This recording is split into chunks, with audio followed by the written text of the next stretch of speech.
Fred, just what kind of obstacles did just the size and length and athleticism below the basket did Illinois pose? Yeah, I mean, it's who they are. They're 12th in the nation in offensive rebound percentage. And, I thought at times we did a solid job, but not enough in the second half. They pretty much dominated it physically in the second half. And you find a way to get some of those rebounds. Maybe it doesn't come down to that last possession, but, I'm really proud of the guys for the resolve that they showed tonight. As I told them in the locker room, now we know we can do it. And you're playing one of the top teams in the country on their home floor in an unbelievable environment, and you have a chance to win. You have a lead with under 5 seconds to go in regulation, even though we got out-rebounded by 17. And that's the theme for us. We've talked a lot about taking care of the basketball and rebounding. And when we do both, we generally win. When we take care of one, we're in a close game like we were tonight. If we get beat in both and we turn it over and give up offensive rebounds, we get it handed to us. So, we got to find a way to turn up the physicality. I've talked about this a lot. When teams start getting on us, getting the offensive rebounds, they just seem to, it just goes in the wrong direction. So, proud of them. They showed a lot of fight. What had nothing to do with effort. I thought our guys played extremely hard.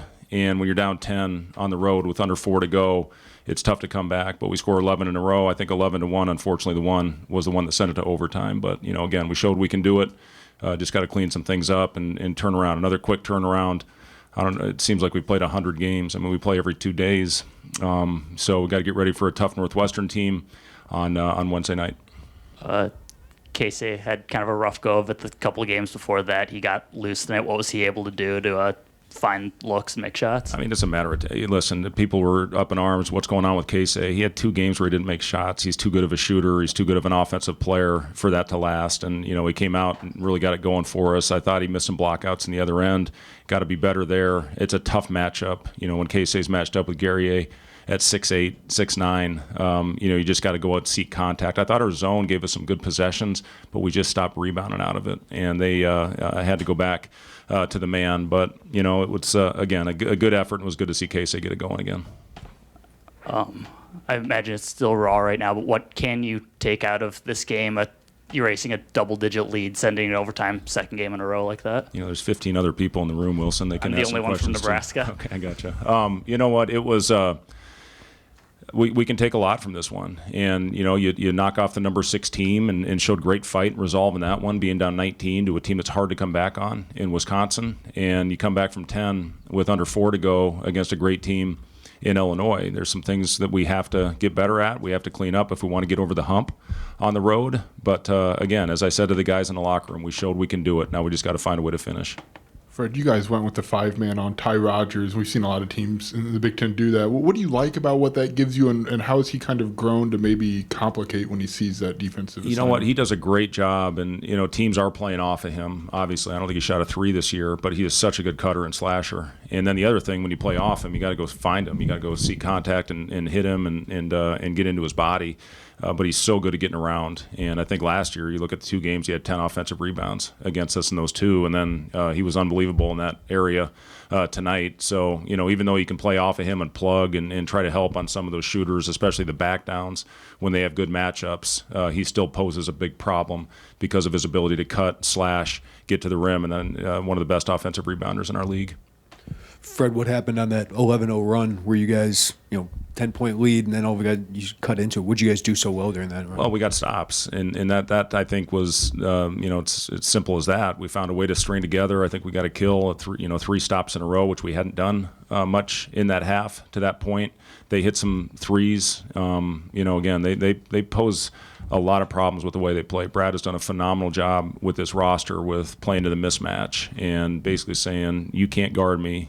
And, you're going to try and do it until you show us you can. And it just, with Domask, with, Shannon back on the floor, he's a one-man fast break. He's so good at drawing fouls with Coleman Hawkins' ability to shoot the ball and everybody's physicality. They have great length across the board, and the guys off the bench shoot the ball well and are great role players. So, they're a tough team to come back on. But as far as how did we do it, we finally found a way to get some stops strung together. Yeah, Fred, kind of a big picture question here. You got 2 guys in tonight's game from the Missouri Valley Conference making huge impacts.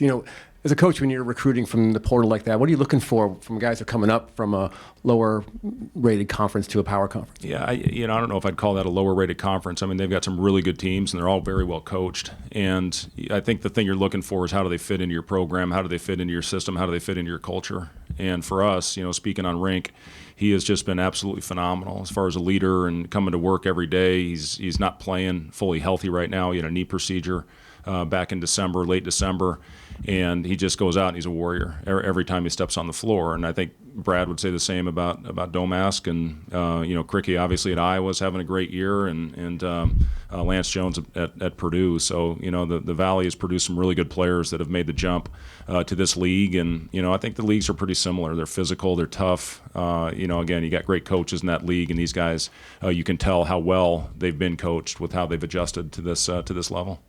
Fred, is this offense Illinois running? You talked about the matchups, hunting those. Is that more like the NBA? Are you seeing that trickle down into Big Ten college basketball? It is, yeah. It's straight NBA basketball is what they're doing, and we just don't have the 3-second rule, I guess, defensively. But yeah, Brad does a great job of finding it.